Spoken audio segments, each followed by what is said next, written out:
It's very good to see Caroline Rose back. She is here with the latest album, Superstar.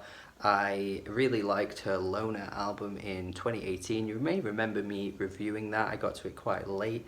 You probably don't remember because, like, why would you? But um, if you're a true fan, you might remember. Obviously, you don't. So I did get to her album pretty late in 2018. I found it to be a really strong indie pop release. I thought there were some really good tracks on there. I thought her like sarcastic, witty humor was really quite nice and refreshing to find in indie pop music at the moment. She's not quite on the level of like an Alex Cameron, for example, but she still had some pretty funny observations I enjoyed. Genie Becomes a Mum still reigns to be one of my favourite tracks from 2018. A great little track, that one. And she just proved that she had a great knack for melody.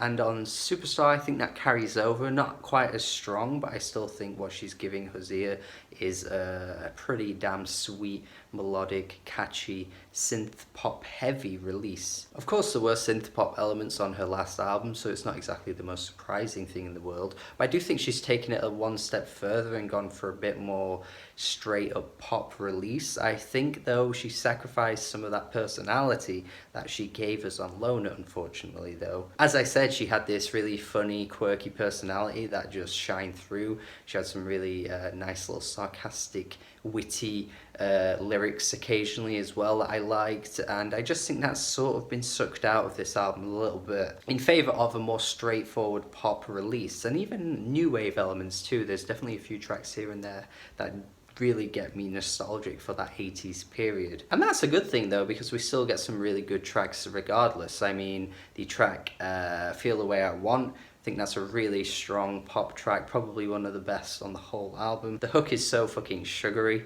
Feel the way I want to, feel the way I want to. And it's like, yeah, you do that. You feel the way you want to. That's fine. You do that if you want. Good for you. You do that. Do you think Will Last Forever is a similarly good pop track? Actually, when she hits the chorus where she goes, do, actually really reminds me of Juice by Lizzo when she hits the chorus and she has that similar like to a voice. It's a weird little comparison that I thought of.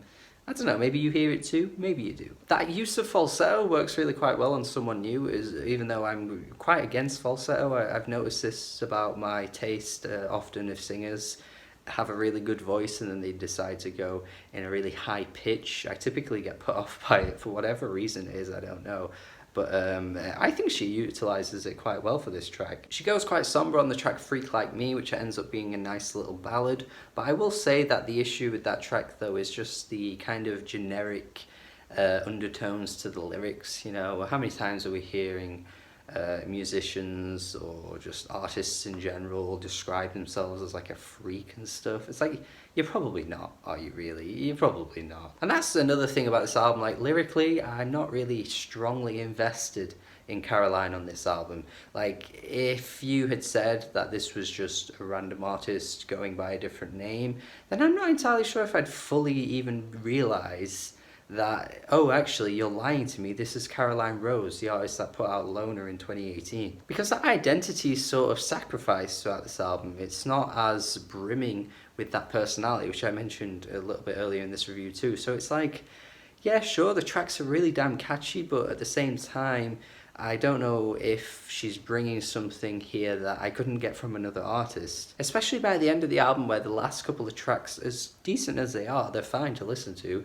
they lose that edge to them a little bit. Like, I just don't know if I'm as invested in what she's giving us on this album as she's done in the past. And that might even be the point of the album to a certain extent, because it is called Superstar. The album cover looks kind of standard and generic. She looks very different to how she did on the Loner album cover, where she's literally got like 50 cigarettes shoved in her mouth.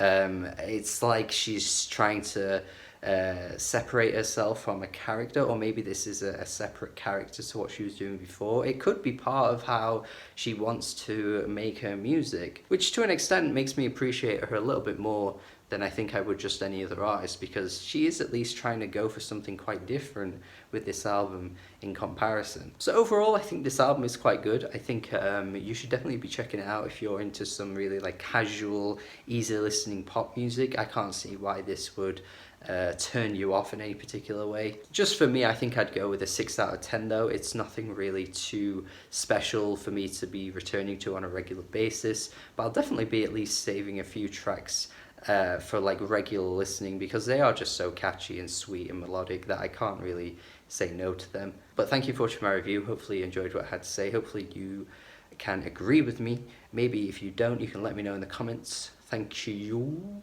Have a good day, subscribe, and goodbye.